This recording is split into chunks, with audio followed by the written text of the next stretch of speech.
بسم الله الرحمن الرحيم. اليوم إن شاء الله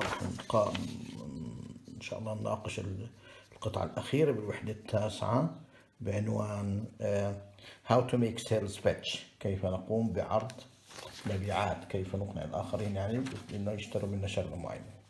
How to make sales pitch هي القطعة رقم 3 في الوحدة التاسعة، وهي تقريبا الأخيرة.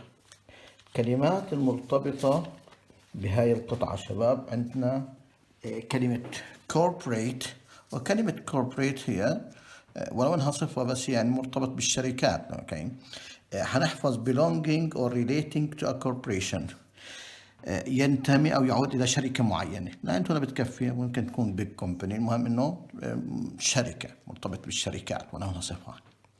extensively بشكل موسع، بشكل كبير. in a way to cover أو affect large area، بشكل مكثف واسع. الصفة طبعا extensive للحال بكون منها. اوكي، هاي extensive الصفة واكستند الفعل. knitwear اللي هي يعني ملابس صوفية. knitwear. الكيلات والفظ يعني clothing مصنوعة من الصوف عادة، من الوول. وماشينري آلات machines، خاصة large ones عند هنا يمشي الحال. sales pitch هي أهم كلمة بيجوز بالمجموعة. هاي هي كلام ترويجي حتى نبيع مادة معينة أو نبيع برودكت، منتج ما. يعني كل العبارات والوعود اللي someone makes to try، اللي بيكون بها شخص to try to persuade، حتى حاول يقنع الآخرين to buy something، كلنا بدنا إياها. هتمر معنا عبارة package holiday، وهي إجازة يعني كاملة، رحلة سياحية شاملة كل شيء. هي organized trip، رحلة مرتبة بكل شيء included، يتضمنها كل شيء بما فيها النقل، الإقامة، الفود، كله included in the price، كله موجود بالسعر. وهاي الكلمات اللي موجودة معنا في الفقرة الثالثة. القطعة إلى حد ما مرتبطة بالتجارة. How to make a sales pitch. طبعا القطعة بتحكي إنه اللي بده يعمل عرض مبيعات لازم يكون عنده معرفة في البضاعة اللي بده يبيعها، وكيف يجب أن يتصرف أمام الزبائن اللي بيعرض عليهم، شو لازم يعرف عن البضاعة تبعته. بنقول الفقرة الأولى المقدمة whether، وكلمة whether معناها سواء أنت عم بتبيع you are selling. you المستمع، أو ممكن نقول السيلر. أوكي، البائع اللي ممكن يعمل the person who makes sales pitch. whether عم بتبيع a new type of toothpaste، عم بتبيع نوع جديد من toothpaste، معجون أسنان. لمين ممكن تبيع معجون أسنان؟ to a chain of pharmacies، لسلسلة صيدليات. أو عم بتبيع the latest computer software، آخر سوفت وير للكمبيوتر. اوكي، لم يمكن تبيع السوفت وير للكمبيوتر هذا لمدرسة سكول، أو حتى نيو ممكن تكون كلية أو جامعة. أو بتبيع نيو كايند اوف باكج هوليدي، عم بتبيع بمعنى آخر رحلة سياحية شاملة. لمين ممكن تبيعها؟ لترافل اجنسي. you need to know، بحاجة تعرف أشياء مختلفة. إذا هنا عم نحكي عن إيش ممكن إحنا يبيع الشخص اللي بيقوم بإيش بالسيلز بيتش. أوكي، بس لو بدنا نسأل بعض الأسئلة هنا شباب. لو قلنا what products، إيش المنتج اللي كان be sold to a chain of pharmacies؟ طبعا a type of toothpaste. what product can be sold to a school أو university؟ طبعا نقول احنا latest computer software. what product can be sold to a travel agency؟ it can a new kind of package holiday. لو أخذنا إنه find a phrase، عبارة which means شباب organized trip with everything included في البرايس، اللي هي package holiday. that's good. قال الفقرة بقول do your research، قم بعمل بحثك. قال أول شيء هي عبارة عن نصيحة إنك ما تندم على شيء معين. don't come away from sales pitch، لا تخرج من عرض مبيعات أنت wishing، متمنيا، تتمنى عيش عكس الواقع، متمنيا إنه you had better prepared، لو كنت محضر أكثر. هاي نصيحة إنه you should prepare before the sales pitch، فلا تخرج من عرض مبيعات متمني لو كنت محضر أكثر. أوكي، فبقول it's essential ضروري. إيش essential؟ انك to know everything about your product، تعرف كل شيء عن منتجك. هاي it بتعود على الجملة هاي كلها. To know everything about your product is essential. ان تعرف كل شيء عن منتجك ضروري. ايش لازم يعرف بكل شيء؟ اول شيء do you know when it was developed، متى تم تطوير هذا المنتج؟ it تعود على product.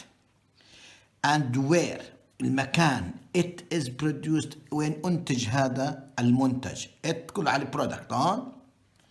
كمان إذن هي واحد where when it was developed where it was developed. ثلاثة لازم تعرف بقول you also need to know who mean التارجت ماركت is. التارجت ماركت السوق المستهدف، يعني الناس اللي ممكن تبيعهم أنت البضاعة تبعتك. مين السوق المستهدف؟ على سبيل المثال نحتاج تعرف انه مين الايج جروب، مين المجموعة العمرية اللي ممكن تشتري هالمنتج. يعني اذا بتبيع قاعد حفاضات اطفال مش معقول تروح تعرضها في الجامعة لانه بلزمهمش، لازم نعرف الايج جروب اللي ممكن يستهلكوا هذا النوع من المنتج.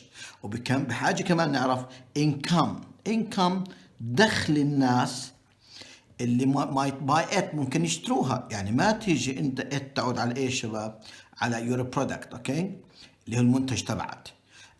دخل الناس مش معقول يعني انك تيجي على منطقة فقيرة وتعرض عليهم عندك سيارات مرسيدس غالي جدا.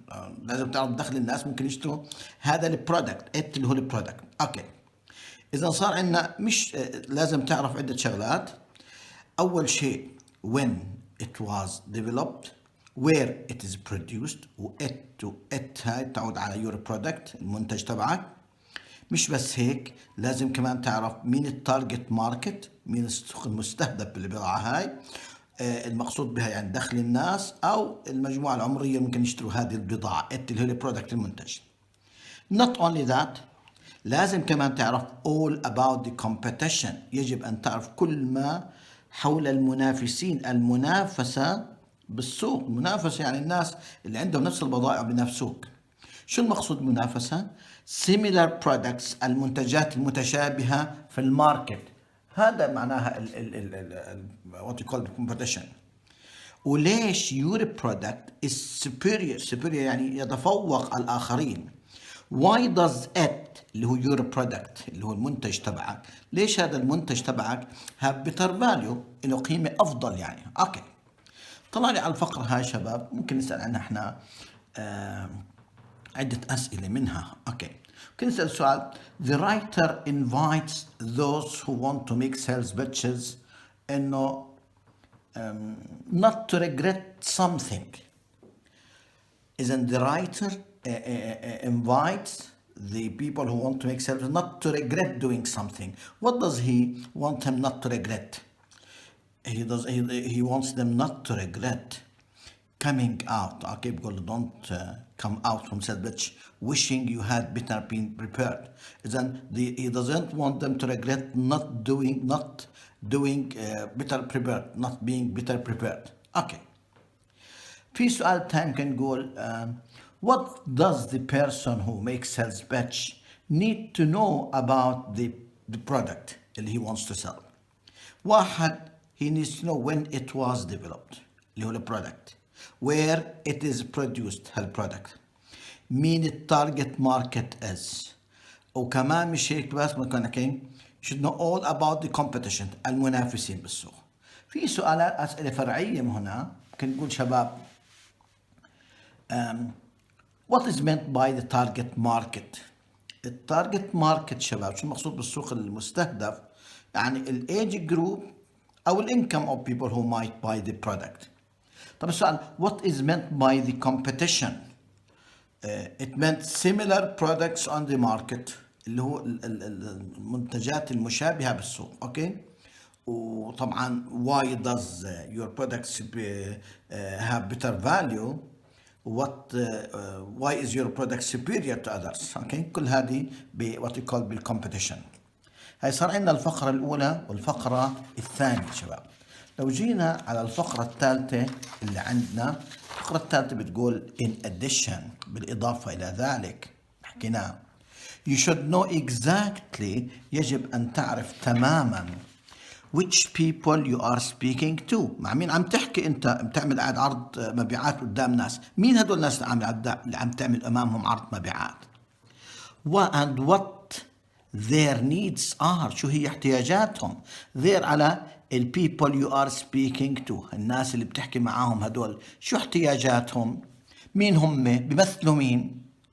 قال for example إذا هدول الناس اللي بتحكي معاهم represent middle class department store، يعني بيمثلوا محل تجاري بمنطقة متوسطة الحال، middle class في منطقة يعني متوسطة الحال، في humble neighborhood في منطقة إلى حد ما وضيعة، يعني مش غنية المنطقة. في هاي الحالة be ready to explain، يجب أن تكون أنت حاضر يعني جاهز تفسر لهم ليش your particular product، ليش منتجك بشكل خاص حيناسب would suit الزبائن تبعتهم الكاستمرز. هدول الكاستمرز don't have lots of money، ما معهم فلوس كتير، لأنه رخيصة البضاعة ولا متينة ولا عليها عروض.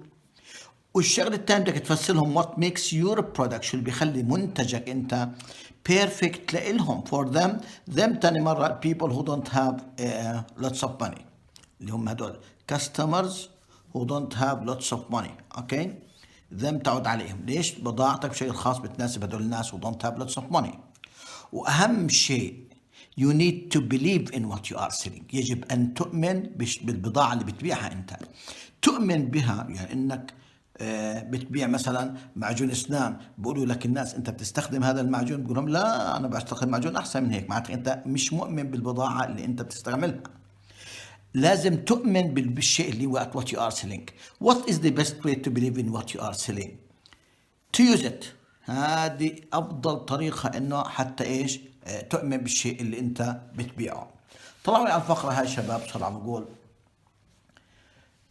what should the seller be ready to do if he is speaking to people who represent middle class department store in a humble neighborhood. قلنا he should be prepared. okay يجب أن يكون هو محضر حاله. he should be prepared to to explain why his particular product would suit customers who don't have lots of money. What makes his product superior to them. That's good.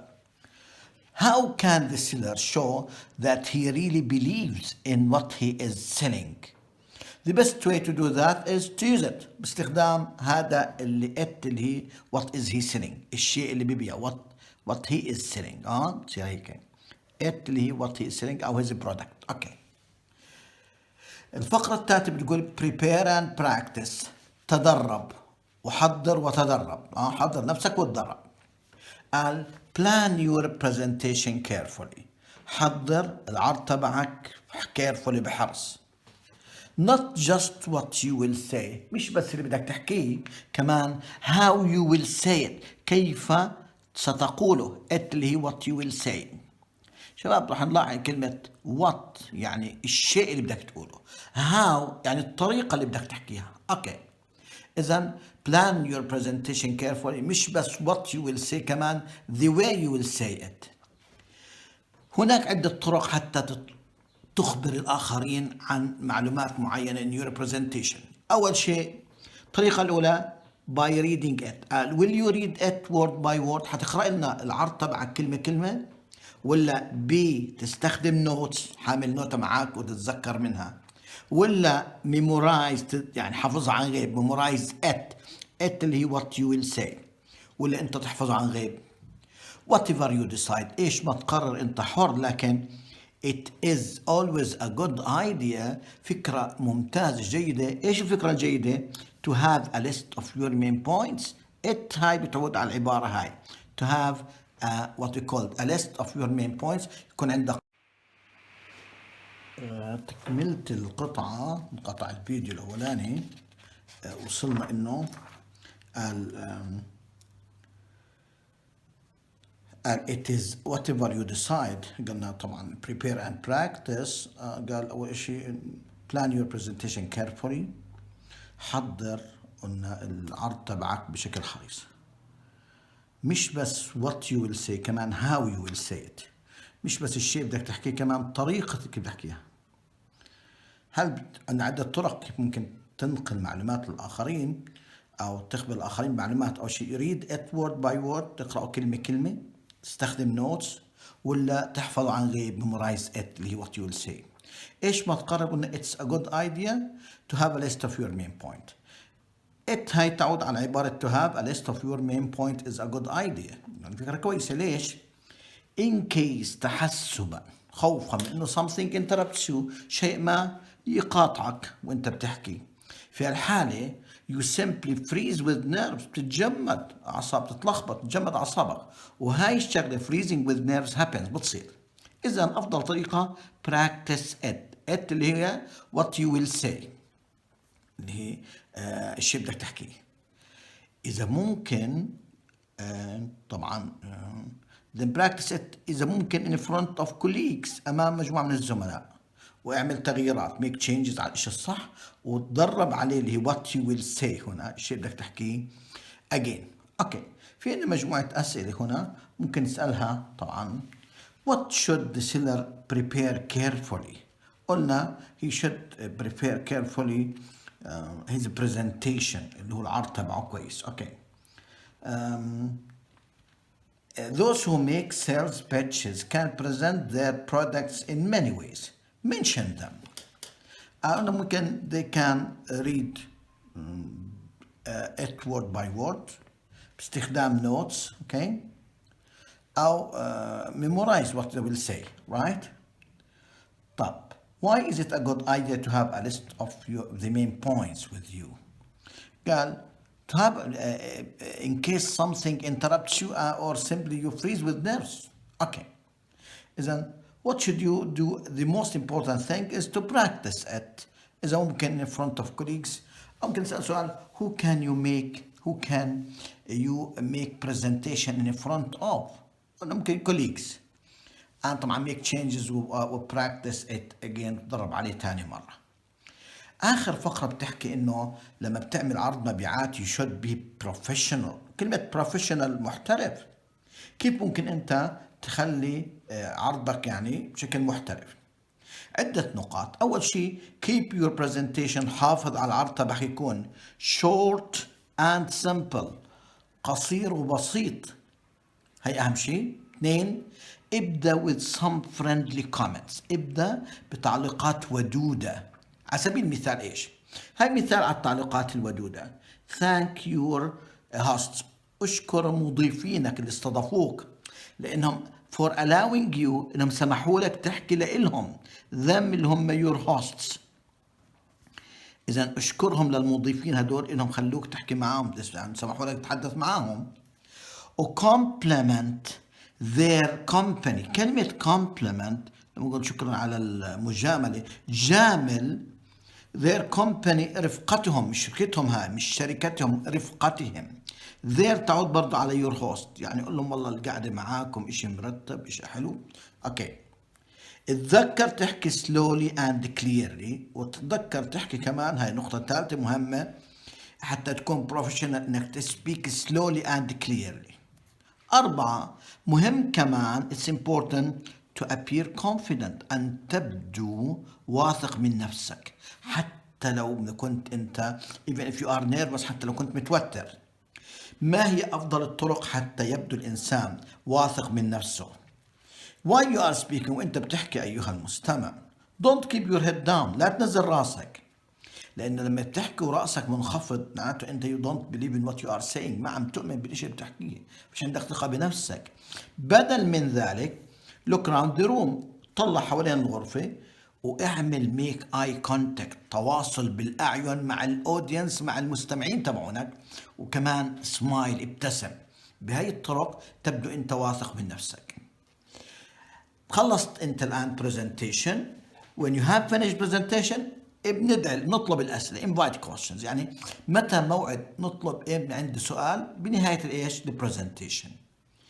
الآن سألونا سؤال ما عرفناش، if you don't know the answers don't pretend، يعني لا تتظاهر بالحكي وتصير تقول بصير بصير شو. وما بعرف وبدي أدور. هذه don't pretend، لا تتظاهر إنك بالمعرفة. عرفت إيش الإجابة؟ thank the questioner، أشكر اللي سألك، وأوعده promise to find out، أن تكتشف الإجابة، تعرف الإجابة. مش بس هيك، do it يعني find the answer يعني، وتبعت له إياه، بعرف الإجابة إن شاء الله وببعت لك إياها.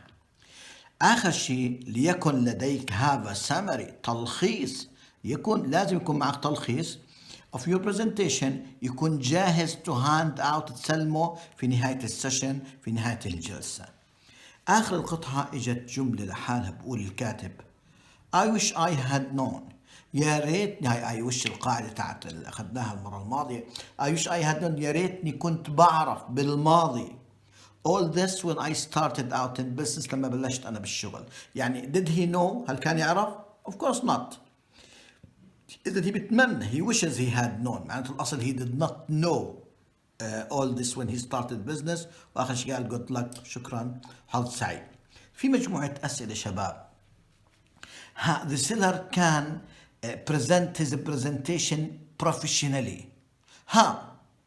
عندنا أول شيء واحد keep your presentation short and simple، start with some friendly comments، هذه أمثلة عليهم.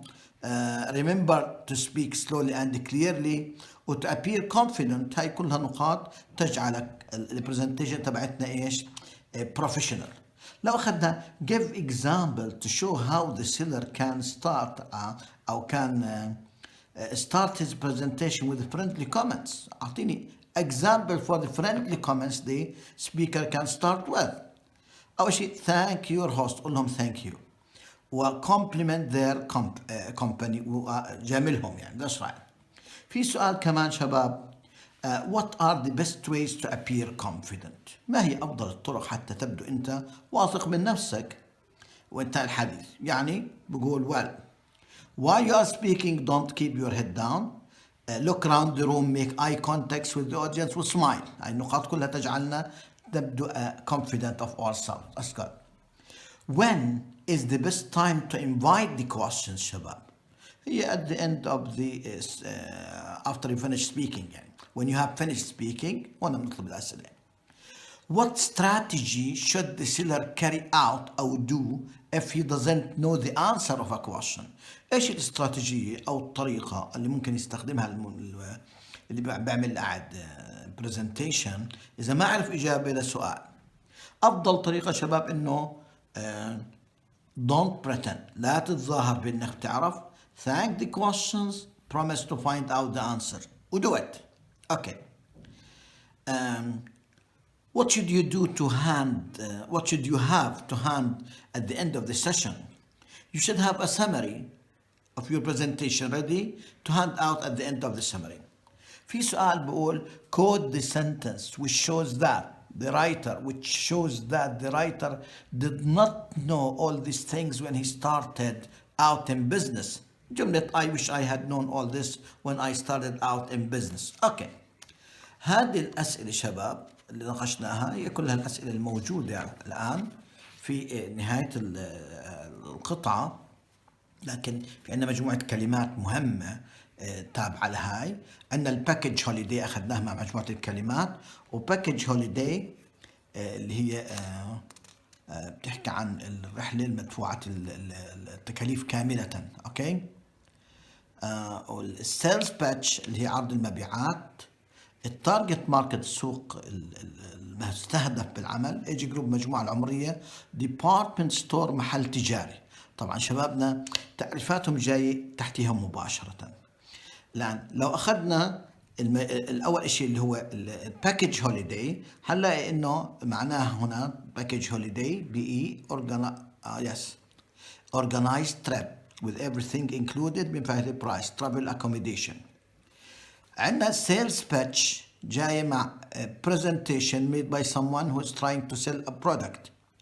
التارجت ماركت هي people who are identified as possible customers.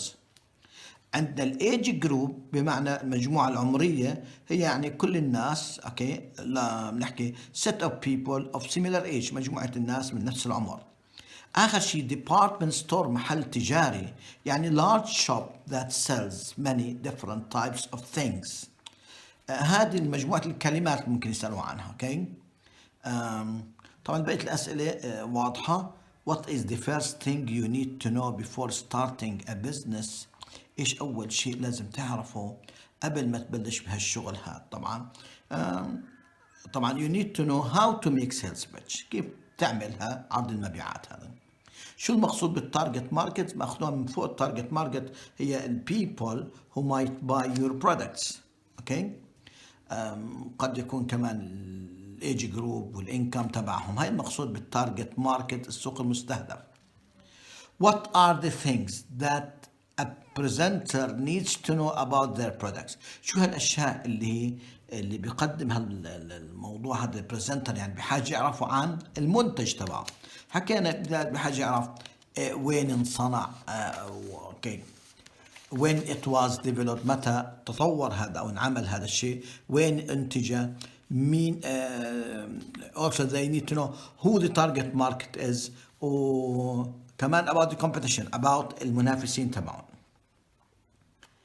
الفقرة السؤال الخامس بقول the paragraph suggests many characteristics، معناها ميزات. الكاتب يختار عدة ميزات ل successful presentation. كتب لنا 3 من characteristics، ميزات ل successful presentation. To be professional يعني it should be short and simple, to appear confident, smile when you have finished speaking, invite questions. هاي كلها تجعل your presentation appear confident أو excellent. Okay. How should a speaker behave with their audience؟ how should a speaker behave؟ كيف يجب أن يتصرف المتحدث مع المستمعين تبعونه؟ طبعا طلع شو النوال. he should behave very kindly. طبعا بالفقرة الأخيرة بتعطينا التفاصيل كيف يعني to behave a very kind way، بطريقة. هذا السؤال مش مباشر، ممكن نحذفه. طبعا الضمائر عايش بتعود. هذا 8 مهم. What is the strategy that should be followed if you were asked a question and you don't know the answer؟ هذا مهم، إنه you should not pretend. أوكي، يجب عليك إنه ما تتظاهر إنك تعرف. أشكر السائل و promise to find out the answer و do it. آخر شيء في عندنا شيء critical thinking. What do you think the best way that helps the speaker recognize their thoughts in case someone interrupts them or their nerves freezes؟ What do you think the best way to help the speaker reorganize؟ كيف أفضل طريقة تساعد المتحدث يعيد تنظيم أفكاره، يعني بحالة إنه يعني ما واحد قاطعه. هذا up to you، طبعا ترجع إليك. ممكن تقول أنت يعني he should relax، he should feel relaxed، he should think carefully and start speaking quietly in order to reorganize his thoughts. هاي طبعا it's up to you، معتمد عليك. لكن في عندنا بقول well having a list of what you want to say is important to help you in such cases. ممكن نقول إنه I suggest to have a list of the main points to talk about, and this is a good way in that case. آخر شيء بالوحدة شباب جاي word stress، وهذه الصحيح إن لما بنشدد على كلمة معينة يعني عادة بكون أهم شيء الكلمة هاي. يعني في عندنا جمل معطينا إياها بقول I retired when I was 60. حاط التشديد على I. لما أقول I retired when I was 60 which was 1990 يعني أنا مش واحد تاني. شو المقصود لما يكون تركيز على I؟ يعني it was I، مش أي واحد تاني، not someone else، مش أي حدا تاني. لو قال I retired when I was 60 which was in 1999 أنا تقاعدت، يعني I did other things like when I was 60 like this is when I retired. لما أنا تقاعدت كان 60. ممكن نقول إنها أهم شيء إنه كلمة retired. I retired when I was 60 which was in 1999 يعني the thing that I did in 1960 was retiring. لما كان التجديد على 60 شباب بقول I tired when I was 60. يعني this is the age. It was 60 when I not another age. مش أي عمر تاني. أنا كان 60 لما تقاعدت. يعني the most important thing in this sentence is the age 60. إذا قال I tired when I was 60 which was in 1999. يعني not in another year. It was 1999 when I not another year. مش أي سنة أخرى. إذا هذا التمرين جاي استماع listening. وصحيح إنه عمره ما سألوا عنه مش مهم، لكن بدنا نحكي إنه إذا كان شدد على كلمة معينة يعني بده يركز على هاي الكلمة مش أي واحدة، مش أي معلومة أخرى من نفس النوع. لما أقول I retired مش أحمد ولا خالد. I retired مش أكلت ولا شربت، اتقاعدت. When I was 60 مش 55 ولا 70، 60. 99 99 مش بال2000 ولا بال2005. إذا أنا بركز على المعلومة اللي بيحكيها وبشدد عليها. هذا كان شبابنا آخر موضوع عندنا بالوحدة التاسعة. طبعا ضل عندنا وحدة وحيدة، الوحدة العاشرة إن شاء الله. بعد ذلك بده يكون في عندنا مجموعة تمارين على الرايتنجز وإن شاء الله مراجعة. Thank you very much. يعطيكم العافية. شكرا كثير.